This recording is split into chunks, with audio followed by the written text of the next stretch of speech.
I'm Dennis Bragg on Lolo Creek. The seasons are changing and so is the weather in western Montana. But will it be enough to make up for an extraordinarily dry 2021? I put that question to Ray Nickless, the hydrologist with the National Weather Service office in Missoula. It's been a severe drought across, all of Montana, especially in the eastern sections of Montana. I mean, the agriculture has really been impacted in eastern Montana, and here in western Montana, we've had impacts from the drought also. It's impacted a lot of the ranching. The grass just hasn't been able to grow because the moisture hasn't been there, and evapotranspiration rates are great. Eastern Montana, the agriculture really got hit with the wheat crops and all that. So this has been a pretty severe drought, not just for Montana, but all the western U.S. I mean, it's been burning up.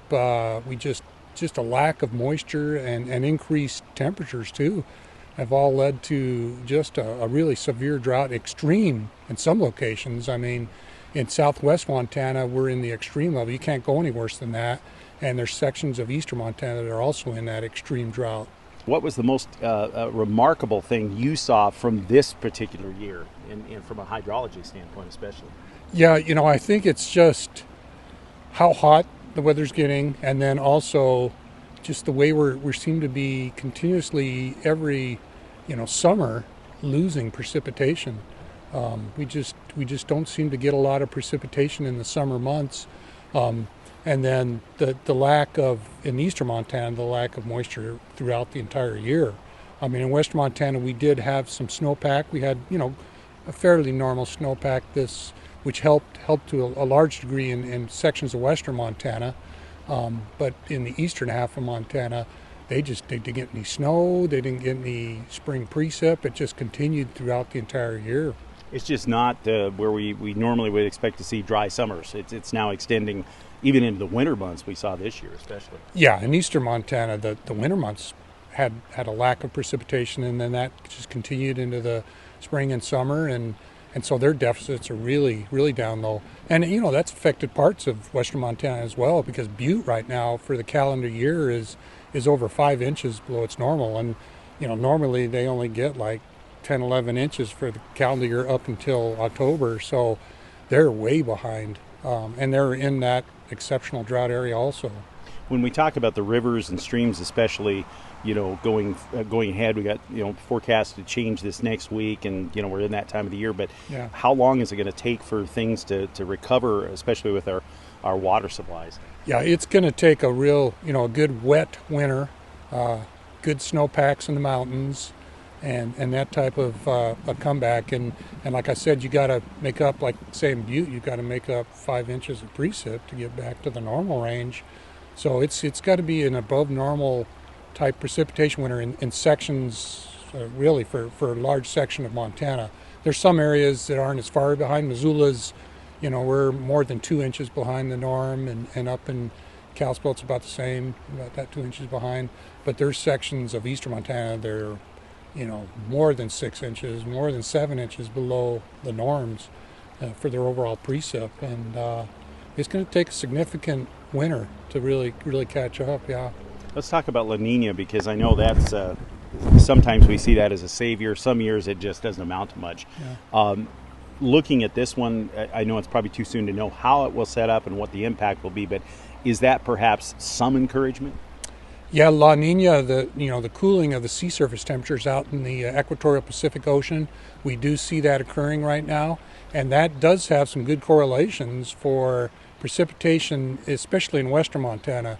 We see in a lot of those La Nina years where we do get at least normal snowpack, and some years above normal snowpack up in the mountains, and that's great for the upcoming water supply season, because it just gives us that nice flow in the streams, and it gives us that water supply.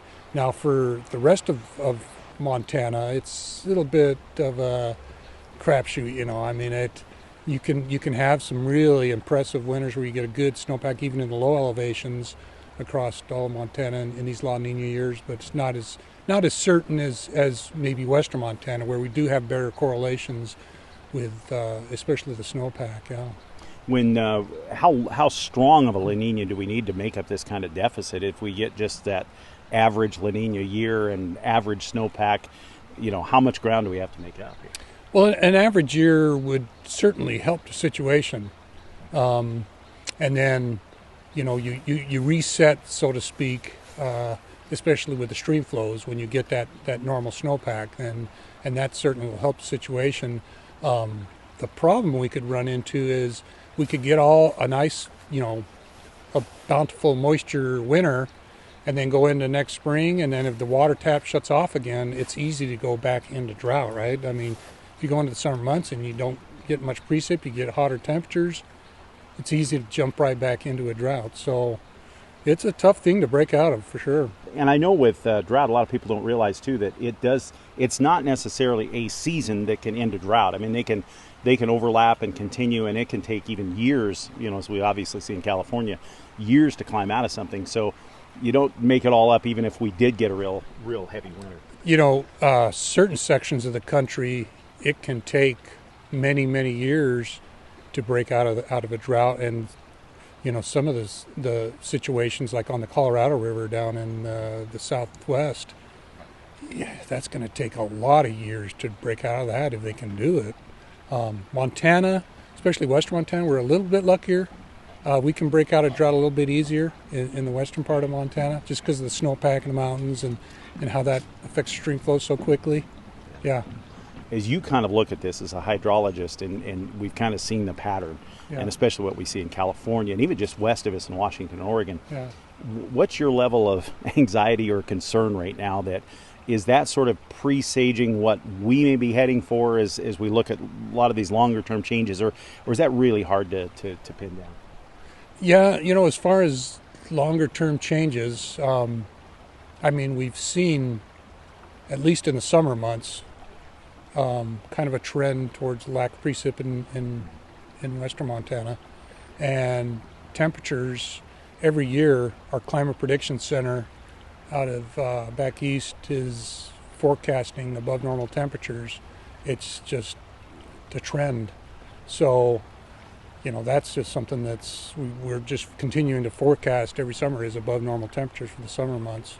Just try to make it up as much as we can in the winter, right? Right. For us. Yeah, and then, it's for us as far as, especially in western Montana when we have, and, to a certain extent in eastern Montana, they still do a lot of irrigating also along the front range of the Rockies.